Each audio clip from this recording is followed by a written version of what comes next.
Hello, welcome to today's Leaders Live. My name is Councillor Millie Earl. I am the leader of BCP Council. And today we're going to be talking a little bit about wellbeing in our community. I'm joined today by Councillor David Brown, who is the portfolio holder for Wellbeing, which covers various areas, including public health, adult social care. We're going to start today by just giving a little bit of an overview of what support is available for residents. And then we will go into some of the pre-submitted questions, and then we'll go to live questions. So if you do have questions, please do write them in, whether that's on YouTube, on X, or on Facebook, and we'll pick up as many as we can. I will just say, obviously, if we don't get to all of them, then our team will be online throughout the day answering them. So even if you don't get a response on this live stream, then you'll get one later on. So let's talk about wellbeing. Obviously, the weather is getting a little bit colder at this time of year. The evenings are darker, and that can have a real impact on our own mental health, but also it can impact our finances as we have to put the heating on, spend a lot more money on keeping warm, but also our physical health as well. So I'm just going to tell you a little bit about what support is available, particularly around financial support.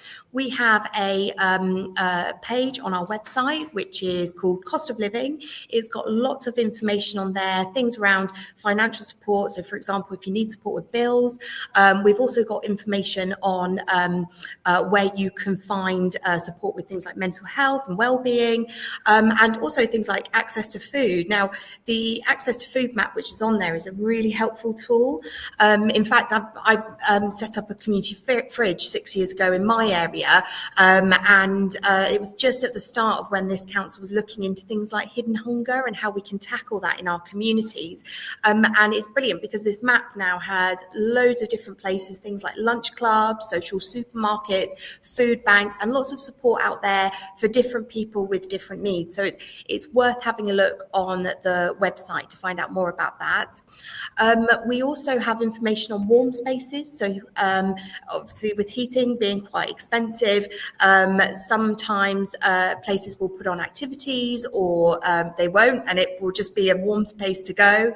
But they are held in community centres, libraries, cafes, and they can be a really good occasion just to socialise, but also to stay warm when our houses can get a little bit too cold this time of year. And we also have mental health support. So there's free 24-hour helplines. Obviously, the NHS is available 111, or it can be worth visiting your GP or visiting the Retreat in Bournemouth, which is a place dedicated specifically for mental health support. We also have some amazing charities working in our local area, like Samaritans or Shout, and of course Dorset Mind, who you can reach out to. I think it's really important to say, as we head into winter, I think that these services are brilliant because they offer no judgment support. They can be really helpful for providing, whether it's just a little bit of support or needing something more medical. There are lots of services out there, so I'd encourage people struggling to reach out to those. And finally, just on physical health, I just wanted to talk about vaccines because many people are eligible for free flu and COVID-19 vaccines. They are given by the GP, the pharmacy, and sometimes there are walk-in clinics as well.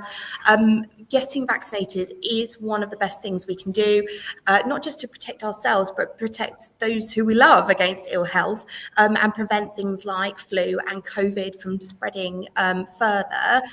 Anyone aged over 65 who has a health condition, but also people who are pregnant, who live in care homes, people who are carers. So if you're in receipt of carers allowance, or have a weakened immune system, then you should be eligible for a vaccine. And of course, we often think flu and COVID vaccines are for older people, but you can actually get the flu vaccine as a child. So from reception to year 11, children are offered flu vaccines. And of course, COVID vaccines are available only to the older population at the moment, so people aged 75 or over, but also to people who have weakened immune systems if they are a little bit younger. So I just wanted to encourage residents to think about getting vaccinated this year to prevent themselves getting ill, but also to protect family and Okay, so I'm going to hand over to Councillor David Brown, who's going to tell us a little bit about adult social care at BCP Council. Hi, David. Hi, Millie. Yeah, thanks for that. I'm Councillor David Brown. I'm the portfolio holder for health and wellbeing services at BCP Council. And that covers public health, adult social care. It covers a lot of our relationships and partnerships with our NHS colleagues as well across Dorset. And to be honest, it's one of the areas that people aren't that aware of about what the council does. It's one of those sort of slightly invisible services that you don't see it day to day. But we have hundreds and hundreds of social workers and staff working day in, day out right across Bournemouth, Christchurch and Poole. And delivering our adult social care services. So they help over 11,000 people and residents across Bournemouth, Christchurch and Poole to help them live independently and help them live more fulfilling lives. And also they support those people and their carers. A lot of people that need help and support have their own carers, maybe family carers or friends, and the council offers services to those as well. It basically means helping people to live where they choose and live in a place that they feel safe. So the support that we cover can include supplying equipment that people might need to help their daily lives at home, helping get home adaptations made, providing personal care services, so care workers that come around regularly throughout the day to support people. We also provide a lot of extra care housing and residential care options, so people will be familiar with sort of residential homes and nursing homes. But there's also extra care housing, which is allowing you to live independently but with care and support on site when you might need it. So it's not as quite intensive moving into a residential care home, but it's a sort of step between independent living and residential homes. We also provide a lot of mental health and wellbeing services, and Millie mentioned earlier about the support that's available. And I just wanted to give a quick shout out to Access Wellbeing, which is operated by some of our NHS partners. And if you are struggling or feeling you need support, then there's Access Wellbeing hubs down at Poole Dolphin Centre and in Boscombe. There's a Boscombe hub on Palmerston Road as well, and they can help link you in with all sorts of people, whether it be housing, whether it be finance, whether it be mental health support. So if you're struggling with anything, the Access Wellbeing hubs in Poole and Boscombe are really, really good places to go. Adult social care also help with end-of-life care and also safeguarding as well. Delivering really excellent and quality adult social care services across BCP is one of our key priorities at the council, and we have a really strong focus on prevention, on independence and on wellbeing. Just last week, actually, BCP Cabinet approved a £1 million funding for our adult social care prevention strategy to work to support people so that they can continue to live independent, healthy lives at home and actually need our local health and care services less than would be the case otherwise. So that's how we prioritise prevention, that we actually sort of put our money where our mouth is. We also support a lot of family carers through dedicated services such as mentoring, assistive technology, and there's a carer-friendly ID card scheme that we offer. Adult social care across the country, not just in BCP, but faces really significant financial challenges. There's increasing demand as people get older and there's an ageing population. So between 2022 and 2023, requests for support for adult social care support rose by 28% for adults under 65 and rose 7% for adults over 65. And that places a lot of pressure on the council in terms of managing to deliver those increased services every year. To help us deliver that, we're actually transforming the way that we deliver adult social care services to support our residents and to support carers. So the council's approved £2.9 million investment in what we call our Fulfilled Lives programme. Not only will that improve the services our residents experience, but it's an investment that's expected to generate savings for the council of over £3 million a year, as well as improving the outcomes for those accessing our services. What is our Fulfilled Lives programme going to deliver for local residents? Well, we've launched a new adult social care hub that's being set up to respond faster to requests for support from people. For example, our Poole long-term conditions team are among those moving into this hub, and that's helping them to reduce the waiting times that people have to get the support that they need. And it's going to help more people earlier on to help it really helps them, their sort of conditions or their needs sort of progressing further. we're providing better support at home. We have a new reablement service with our colleagues at Tricuro in their Tricuro reablement team. And again, that helps people regain their independence after illness or injury. And so they hopefully would need less long-term support as a result of that. So particularly when people are discharged from hospital, that our reablement teams can step in and offer them sort of help after they've come home from hospital. We have a lot of small community groups that offer local activities like nature walks, creative sessions, life skills training. They're ideal for people who prefer smaller groups and one-to-one support. There is a thing, personal budgets. People can have access to sort of personal budgets or independent service funds to manage their care budget, and we help people with that, and we help give control over that. So it helps switching between different activities without sort of delays and giving more flexibility and secure management. We operate what we call a virtual wallet for people to use the funds that they have for managing their own care. One of our aims is, as well, with the Fulfilled Lives programme, is to have fewer people needing long-term care. So by early intervention and by reablement services, that we hope that 20% fewer people would need long-term support compared to what we've been used to in previous years. So that means more residents are staying independent for longer, which is what people want. Actually, they mostly want to sort of stay at home, stay independent, rather than moving into residential care. And it's all part of our plan to support more smarter services, more efficient services. So not only does it deliver better services, quicker services and shorter wait times for residents, but it's actually, by doing that, we're actually saving the council money, and that's, as I say, over £3 million a year in efficiencies by delivering that programme. We're also working quite a lot with government to and other healthcare partners to deliver sustainable funding and deliver efficient, high-quality care. We can only do that. We deliver the social care services. We have to work very closely with our health partners in the NHS and the voluntary and community sector as well. There's an awful lot of voluntary groups and charities across Bournemouth, Christchurch and Poole that we work in partnership with to deliver our adult social care services. And we work with Tricuro, for example, and local community groups on our reablement services. We're developing a lot more local, what we call micro enterprises, and that helps people who need sort of support during the day to be able to go to activities and groups. Traditionally, people have gone to day centres, but there's much more option now for people to go to local community premises or out in the community with other small groups and organisations to get the support that they would normally have historically got in our day centres. We still operate a number of day centres across Bournemouth, Christchurch and Poole. And if you or somebody that you know needs support from our adult social care support team, all the details you need on accessing our services and support can be found on the council's website, and I'm sure links can be provided. One of the other areas I want to talk about is we're an age-friendly community, so we're committed to helping people live their best lives for longer. We've accept the World Health Organization as part of the global network of age-friendly cities and communities, highlighting a range of local services, activities and social groups that are available for support for older residents. So we're proud that Bournemouth, Christchurch and Poole, we've been recognised as an area in which people of all ages can live healthy, active lives, where everyone's treated with respect, regardless of their age.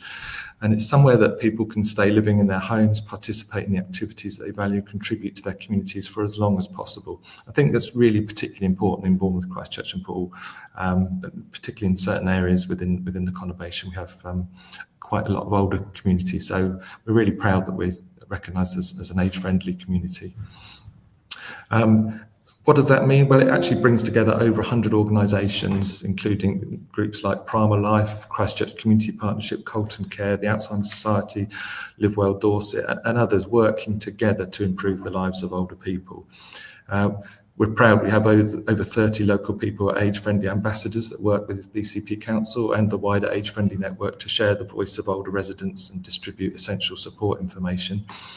The community recently celebrated International Day of Older People in October, and they focus on the importance of social connections and reducing isolation and promoting wellbeing, and free events have been organised. things like lunch clubs, dementia awareness training, seated exercise classes, community social gatherings, information drop-in sessions, those sorts of things. And I know as a ward councillor, that there's all of our communities have difficulties with people who suffer isolation and loneliness, and our age-friendly communities is a response to trying to address that and trying to help people. You can find out more or get involved in the Age Friendly Network. You can sign up to their newsletter or join the BCP Age Friendly Communities Facebook page if you'd like as well. That's available on social media. I'm really proud of actually the way that our adult social care teams work, and the support that the council and the cabinet have been giving them in terms of funding, providing significant funding to sort of transform the way we deliver our services. That's really what I wanted to talk about and make sure people are aware of that, because it's something in my experience that a lot of people aren't aware of what goes on behind the scenes and how many, literally thousands and thousands of people in our communities are supported by our adult social care services. Thank you, David. And I think that's a really important point, that, a vast amount of what BCP Council does and what all councils do is to deliver statutory care services. So that's adult social care, children's services and SEND. When we look at our budgets, it's somewhere near 70% of taxpayers' money. So every 70 pence in a pound that you pay in council tax goes on social care to protect and look after the most vulnerable in our communities. But of course, as those pressures rise, then it does have an impact on other budgets. And that brings me to my first question, which is from a Sean Stockley on Instagram, who asks, local support for those struggling with bills, then BCP increase the council tax. So, yes, we are very likely to increase our council tax this year, like we did last year and the year before that. We're looking at our budget for next year now, so 26 and 27. We have to take that through council in February, and that will include, things that we need to save on, also where we can raise additional funds by, commercialisation, that kind of thing. But it also includes some of the things that we often are quite worried about as a council, sort of those existential threats to local government budgets. And in particular, I was worried watching Rachel Reeves this morning talking about some of the difficult decisions they're going to have to make, and actually what that might mean for local government. Because, for example, last year, the rise in employers' national insurance hit our budget and actually increased a massive multi-million pound pressure that we then had to close through making savings and raising the cost of services elsewhere. So there's a lot that could be moving around over the next few months. The budget process is something that we do very transparently. People are welcome to get involved in it and contact their councillors as well about what services they might value.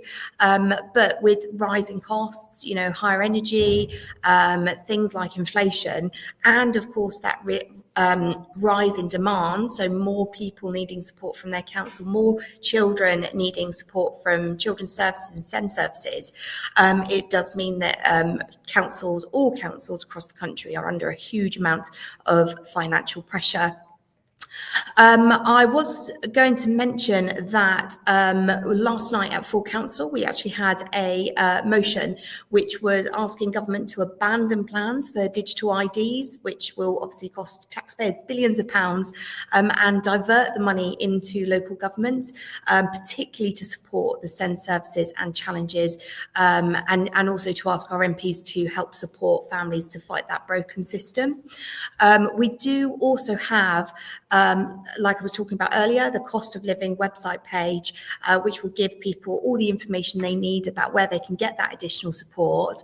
And I just wanted to mention as well that we have council tax discounts, which are available for people who might have a disability. But we also have a council tax support scheme, which we have been able to retain as a council, and that might be useful, particularly if you're claiming some sort of housing benefit. It's worth seeing if you might be eligible for council tax support as well, which helps the very vulnerable in our community not have to pay quite so much in that tax. Okay, so David, I think you have a question which is from Baseline Dan on Instagram. Yes, yeah, Baseline down on Instagram. So he's asked, when will we see roads tidied up? Many roadsides have weeds and leaves that have been left for months. I know this, and I live in Poole, and as a ward councillor, I often walk my dog around the area, and I see sort of the roads, and if there's work that needs attention, then I often report it in on the council's online report it service, so that drains can be unblocked and grass can be cut or bins can be emptied if necessary. But all roads, pavements and cycleways do receive as standard 2 to 3 cleansing visits a year. I see them as I take my dog for walks during the day. I see the road sweepers coming around in my local area. Additional visits can take place on a more regular basis throughout the autumn and winter, subject to the highest levels of leaf fall. And main A and B roads and adjoining footways are scheduled for either fortnightly or monthly cleans. Residents, as I say, can report overly sort of leafy roads or large obstructions to us on our website if you feel things really need sort of extra attention or there's a particular problem in a particular area.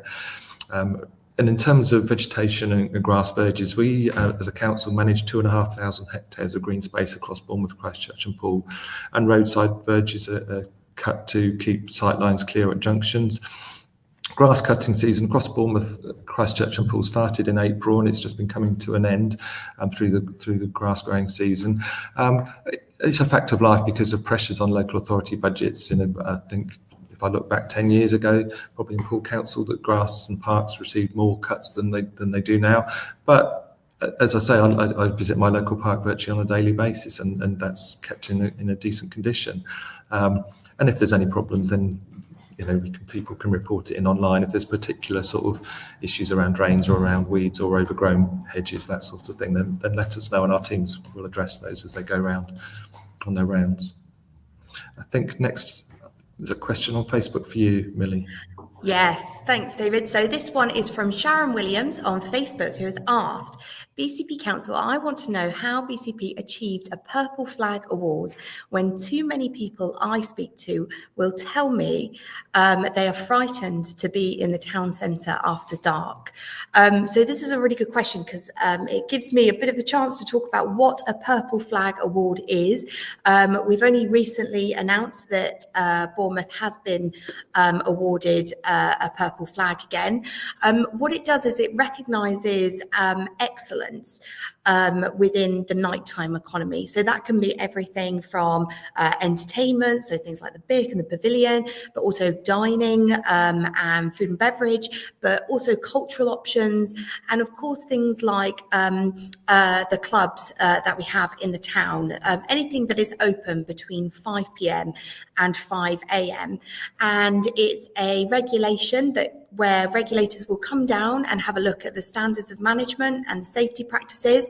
It is a real team effort. So it brings together things like our businesses, where they look at things like reporting, whether they are looking into incidents that happen and making sure that they're raised correctly. We also have Bournemouth Town Centre Bids, who really kind of spearhead this award, but they work in partnership with the council, with the police, with Town Watch, with things like the Bournemouth Pastors, Bournemouth University, and of course things like Moorbus and some of the taxi companies too. It really is to ensure that we have a thriving nighttime economy locally, and that it's somewhere where residents and visitors feel safe and welcome and can have a really good night out. I quite sometimes go into town in the evenings, and I always compare it to about 10 years ago when I was a younger person going out into the town, and I think that it is a much safer environment now. It certainly feels that way, especially in the evenings. And that's really because we've got crime down, antisocial behaviour down, rough sleeping as well. Fewer people are needing to sleep on the streets. And of course, we've got businesses who are coming in and backing Bournemouth, increased investment, things like having the Botanist, the Ivy, and other new businesses that are opening. It means that more visitors are coming back, and that it's really improving in a way that we want to see. I would just add, although I feel the Bournemouth Town Centre is safe in the evenings. And like I said, I go out and see it. I was out last night after full council with colleagues when we walked down to go and grab a drink afterwards, and it was all entirely safe until members of a very right-wing movement locally started yelling threats and abuse at me and my colleagues. So I think it's a real shame that we do have behaviour like that. We see it in our town centres from all sorts of different, maybe political movements or different organisations. But I would say that our town centre does feel like a much safer place to be than it has in past years. And I would encourage residents to go and see that for yourself. You know, go and have dinner out and about, go down to the cinema, go and enjoy the town centre in the evenings, because it's a good place to be. Okay, David, question for you. Yes, I think I've got a question next. Is it from Pete Witcher on Facebook about, can we have a Christchurch Roadworks special Q&A, please? Okay, we're not planning a live Q&A specifically on Christchurch Roadworks, but there is a lot of information online on the council's website about the decision behind the roadworks and answers to questions from residents. I've had questions about it and I've looked at the online information. It's really, really helpful and informative. But what I would say around both the Christchurch Roadworks and our road maintenance budgets in general is actually I'm really proud of the way that historically Poole Council and now Bournemouth, Christchurch and Poole Council, about the way our highways teams really manage the budgets to deliver sort of improved roads. And actually BCP, the condition of BCP roads compared nationally is far better than most towns across the country, actually, with the number of roads that are classed as being in a poor condition, the number of roads that are classed as being in a good condition is far better than most of the country. And I've travelled around the UK and I've seen that for myself, actually. But there's never enough money to do all of the maintenance work and everything that we need to do. And we have to manage those budgets carefully. And there's never a good time to close a busy road. And actually, the Christchurch bypass is one of our busiest roads. But we are investing more than 30% of our whole highway structural maintenance budget for the year on the Christchurch bypass works. And we know that people want better, more improved roads and that will be longer lasting. And the work that we're doing on Christchurch bypass will improve the surface for years to come and reduce the need for future works. And it can't be carried out in the busy summer months when there's a lot of tourists and a lot of visitors around. And it can't usually be carried out in the winter temperatures because it would be too cold or too wet. So the work either has to be carried out now in the sort of autumn time or around spring and Easter time. And Easter's not an ideal time to do it either. So try and pick the best time of year to do these sorts of works, because we know that there's going to be inconvenience and disruption from them. We've also planned this so that other essential repairs like the gully cleaning along there and clearing vegetation can take place at the same time, so that reduces the need to close the road multiple times in the future, so we can get the work all done at once. And it's working in phases. So firstly, the work is eastbound towards Highcliffe, and the road is closed for 2 weeks. And then it's closed westbound towards Bournemouth for 1 week. The teams are working on that day and night to complete that maintenance work. And just to be clear, the closure isn't two-way. It's closed eastbound for 2 weeks and it's closed westbound for a week.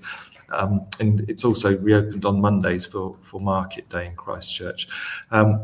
And I've spoken to people who say, well, why can't we have contraflows? Why can't they just close one lane at a time? But because of the type of road surfacing that's been used, the grouted asphalt surfacing, it's quite a sort of, it's more sort of poured and liquid, and you have to have the 2 lanes next to each other closed because it will spread from curb to curb. But by doing that, you avoid having seams in the road that will then break up in future years. And actually, it's slightly more expensive, but it's actually much more long-lasting surface. So by doing a really good quality job and investing the right amount in managing that really busy road, it's going to last for years and years and years. And I'm really proud of how our highways maintenance team in my ward, I can see over £1 million has been spent since BCP came into existence 6 years ago, just in my ward, in maintaining certain roads and improving them. And people regularly say to me about potholes. You can report potholes in online easily, and the council, in my experience, will come out within a week or so and fix them and sort them out. And I've seen some major roads in North Bournemouth, North Poole in my area, that have been completely resurfaced. So through Camford Magna Village, Turbury Park Avenue in Kinson, that was horrendous for potholes a few years ago. And I always sort of had to be really careful driving along that, and a lot of people in North Bournemouth use that regularly. That's been totally resurfaced, and in my experience, one of the worst road for potholes has been fixed by the council. So I think there's some really good work that's been going on. There's always more that needs doing, but we only have sort of limited budgets. Right. So thanks, David. I have a question on the Twin Sails Bridge here, but I was thinking you could answer Kirsty's question. So Andrew Tame has written in to say, when is the Twin Sails Bridge really going to open? We've had 4 months of misery living in West Street, blocked roads and horns all the time, cars on pavements. It is beyond a joke. Please advise when it will reopen and that you have spares for when it breaks again. Totally unacceptable to wait until the new year. So I do have a huge amount of sympathy. I mean, as a Poole resident who has grown up here, I remember when the Twin Sails was open and built, and of course all the misery that it has caused since, especially as it it's never really been in that position to work properly especially when it needed to. I would just say that our teams, we have lots of engineers in the council. They are working really hard to source the parts that we need required for the repairs. We also, once we have those parts, once they're procured, the team are doing the preparatory work, which of course is quite in-depth, considering that it is a big engineering structure and quite a complex design. We're expecting the materials, which, like I said, have been ordered, they won't arrive until December, and the final repairs won't be able to happen until we've got those. I do just want to mention that as BCP Council Cabinet, we actually allocated £6 million to road infrastructure, and that included fixing the Twin Sails Bridge, hopefully for good, but because of the design, I don't want to make any promises.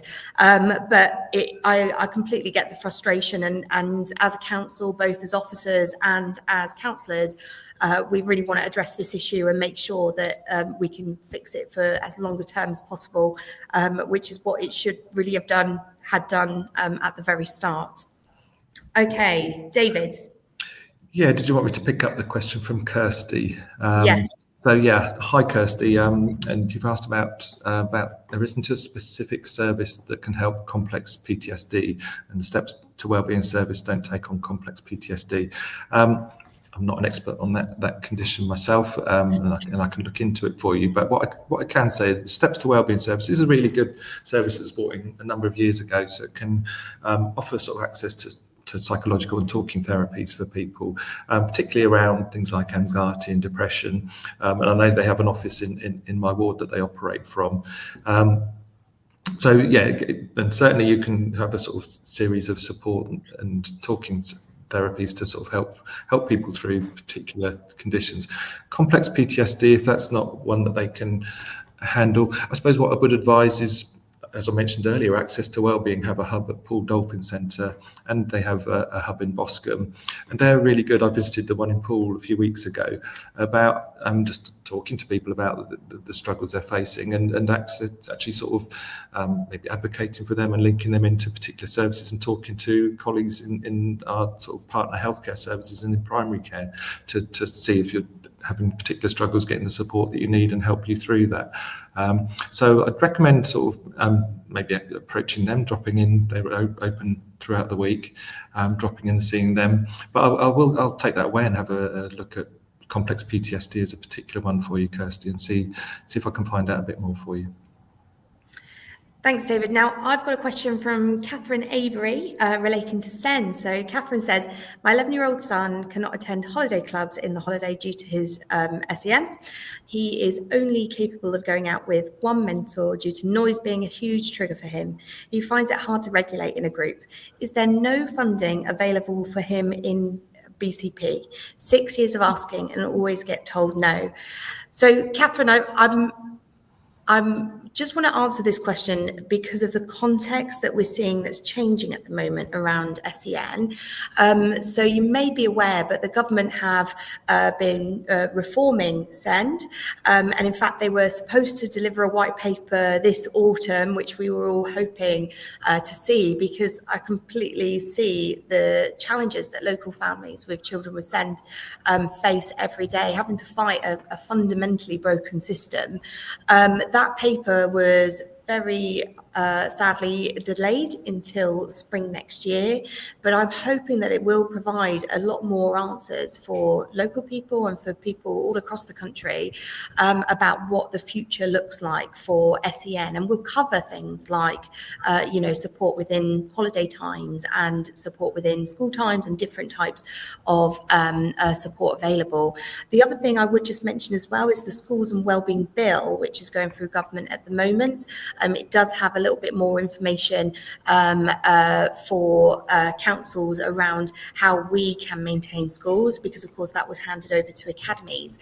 So there's a lot of policy being created around SEN, and I'm hoping that that will really address a lot of those issues that local people are having to face when it comes to accessing the care and support that they are entitled to, legally entitled to. So hopefully some good news in that space, but unfortunately in the shorter term, not so much. It will look to the longer term for those answers we need from government. Okay, David, have you seen any questions? Yes, shall I pick up? There's a question online from Ross Hodder, actually. It's about active travel, but I think it's got an interesting point to make, that active travel can have a huge positive impact on health and wellbeing, but seems that there's been very little in the way of new schemes or joining up the existing active travel network since the TCF Transforming Cities for the Future project. When can we expect the network to fully join up and link to major destinations like Poole and Christchurch town centres? Are new LTNs and quiet ways planned, for example? It's a really good point, Ross, actually, particularly about health and wellbeing. And I think it's something that people overlook with active travel, with cycling and walking, and making sure that we can improve facilities to support those sort of active travel options. Because one of the big benefits is the health and wellbeing benefits. I know that this year, actually, because of the additional cycle lanes, particularly from my area in North Poole down to the town hall here, along Wallisdown Road and Glenfurniss Road, that I'm now able to, I use a barrel bike regularly. And actually that's part of my sort of weekly fitness regime. I leave the car at home quite regularly now. And if you speak to our public health colleagues, public health is one of the services delivered by the council. One of the probably the top two things in terms of if you said to them, well, how do I improve my health and wellbeing? One's probably thinking about stop smoking if you're a smoker, but the other one is regular physical exercise. And that is one of the keys to actually improving your health and preventing health problems and future health and care needs. So regular physical exercise on a regular daily basis is one of the key things. And actually improving our active travel routes is key to delivering that. And I've experienced that in my own life. I've lost half a stone this year from actually cycling down to the town hall for meetings here, and I'm feeling much better for it. So you're quite right that it's really important for health and wellbeing. In terms of delivering future sort of connections and continuing to deliver it, I'd say that's probably very much dependent on national government funding for active travel. As I'm sure you're aware, that a lot of the improved cycleways that are being delivered across Bournemouth, Christchurch and Poole are funded by national government funds from the Department for Transport to support that, and not from council tax. And so really I think there's a lot of ambition to continue that work, to continue to extend those networks and improve those networks and links within the network. But that's very much dependent really on national government funding to continue that work. Millie, did you want to pick up another one? Yes, I've got one here from someone called Tom Mayer, who has asked, you've already planned to increase 5% every year for the next 3 years. So I'm assuming that is council tax. At no point have you stopped to think about how this is going to impact anyone who doesn't already receive support. So this is something that I think all councils wrestle with, whether we should raise council tax or not. The reality is that there isn't really a choice anymore. Government give us an amount that we can raise it by. It's capped at 4.99%, which includes 2% specifically for adult social care, and government expect us to raise it by the maximum. Last year, there were some councils that requested raising it by 15% rather than just 4.99%. We were very lucky, actually, not to be in that scenario. But I just wanted to briefly describe why, and that's because councils have statutory services that they need to deliver. So those are things like adult social care, children's services, even things like collecting waste. Those are statutory services. We have a legal obligation to deliver those to residents. And then there are non-statutory services. So those are the things that we don't legally have we don't legally need to provide, but we want to provide because they are important for our communities. And that includes things like additional support. So we have things like community engagement in our really deprived communities to support those communities to access what they need. We also have things like early help to help try and prevent children having to go into social care to support families. Now, those things are not legally required by the government, but the concern is that if we don't raise council tax, the only other option is to cut those services altogether. So cutting not just the non-statutory services, but potentially also the statutory services. And the problem with that is that if we did want to get rid of some of our statutory obligations, government would intervene and they would come and control the council for us and make those decisions for us. I often meet people who are really worried about their council tax rising. I would always suggest to look at whether you're eligible for council tax support. To look at this in context, just over 10 years ago, the government used to give the areas of Bournemouth, Christchurch and Poole an additional £100 million a year. That's a huge amount of money to go onto local services. But now that has been chopped down to a very low amount, something like 4 million we get in terms of unring-fenced funding to be able to pay for things outside the government mandated things that we get through grant streams. So, for example, like David was talking about the TCF, active travel, that has come through grant funding. So it's really it is concerning time for residents. I think that we see ourselves all paying more whilst receiving a lot less. But as a council, I think it's really important that we do continue to meet our statutory obligations so as not to just automatically lose all of those additional services or go to government. I do not want to be in a position where we go to government and ask for a 15% rise in council tax. I don't think that's right. And we will do what we need to do to ensure that services are protected as much as we can in the budget. David, any further questions there? Yes, I was going to pick up, I think, the next question from Jeanette Heselden. That's regarding the costs of the decision to progress with town councils. So yeah, let's talk about that and talk about town councils and how the decisions come about. Now, town and parish councils are not a new idea. Over 60% of England is already covered by town and parish councils. And actually, indeed, when Bournemouth BCP Council was formed when it was at the planning stage back in about 2017, 2018, within the documentation to deliver BCP Council, there was talk there about actively engaging and welcoming new town and parish councils within the Bournemouth, Christchurch and Poole area as part of the whole process, because I think it was realised that by losing Poole Council, Bournemouth Borough Council, Christchurch Borough Council into one larger unitary, there are certain advantages and certain efficiencies in doing that, but actually there was a concern about what was termed a democratic deficit, about decisions being taken by local people. So town councils were always part of the plan. Christchurch Town Council was formed in 2019 as BCP Council came into existence. There's already parish councils, other parish councils within the Christchurch area and within part of Bournemouth as well. So they're not a new idea, and there was, going back to when BCP was formed, was part of the plan there. I think all of Dorset is covered by town and parish councils outside of Bournemouth and Poole. So actually, Bournemouth and Poole are quite an unusual area that we're not covered by them. The thinking behind them, and I fully support it, is that as a unitary authority, as I mentioned earlier, and we're talking about wellbeing services, care services, adult care services and children's care services are taking up an increasing proportion of the council's budget every year.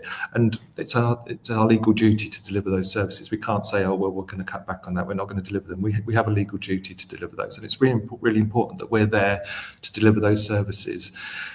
But councils and council tax was never really designed to fund the care system. That's what it's having to do.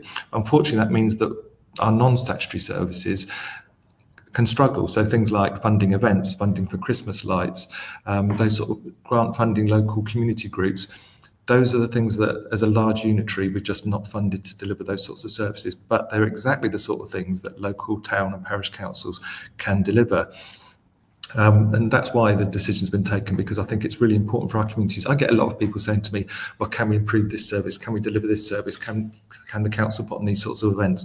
As a large unitary, we can't, but local town councils can do that. And that's what they do right across England. And that's what we're planning for that to do in Bournemouth and Poole.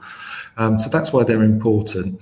The decision to go ahead with elections for Poole and Bournemouth and Broadstone town councils next year is really important, because I don't think our communities can wait any longer for the delivery of those really important frontline services that people talk to us about wanting in their area.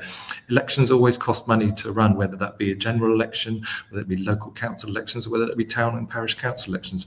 You have to hire buildings, you have to have the staff, you have to send out postal votes.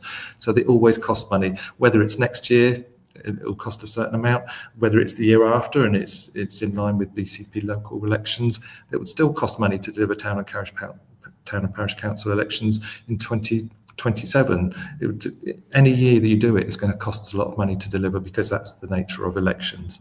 But yeah, I think it's really important to push ahead with it, to make sure that our communities can start to experience the real important frontline services that people that communities tell us are really important, like Christmas lights, like local events in their town centres. I've got experience of people in Wimborne Town Council and Wareham Town Council and Swanage and Corfmullen, and it's really impressive to see the sorts of things they deliver for their communities, and that's what my hope is that we can deliver in Bournemouth and Poole as well through the town councils. Thanks, David. I was just going to add, one question that I get asked a lot by residents is, why can't we just go back to 3 councils, so to Bournemouth Borough Council, Poole Borough Council? And it really resonates with me, because as campaigners, both David and I opposed local government reorganisation, because BCP Council is a very large council. But what's really interesting now is that government have shifted their policy. So their policy now is that a local authority, a principal authority like BCP Council or like Dorset Council, they should operate across a much larger area with a much higher population. So their minimum that they've set is 500,000 residents. Huge councils. We have 400,000 in the conurbation. Thankfully, because we're kind of close to that 500,000, we're not going to be looking at local government reorganisation again. But what it means is that councils that used to have, 120,000 residents, or currently have 120,000, some that even have just 80,000, they are all disappearing and going to be replaced with these vast super councils. Now, that does challenge community identity. It challenges how people relate to the democratic structures above them. And actually, a lot of places now are doing community governance reviews, like we've done, to be able to implement town and parish councils to maintain a level of local democracy and service delivery that they can be close to, have a say on decisions for. So it's a really changing landscape. Like, I think, same with SEND, democracy as we know it is also changing. And I'm really proud that we're implementing town and parish councils to try and reduce that democratic deficit, and also try and maintain those services that really matter to local people. Okay, so we have been going for our time now, and I think we are going to wrap up there. However, like I said earlier, our council officers will be responding to questions throughout the day, and I may respond as well to a couple if I get a chance. So if you do have any follow-up questions, then please do put them under this live stream. But yeah, thank you ever so much to everyone for tuning in today. And thanks, David, for joining me today. No problem. See you all again soon.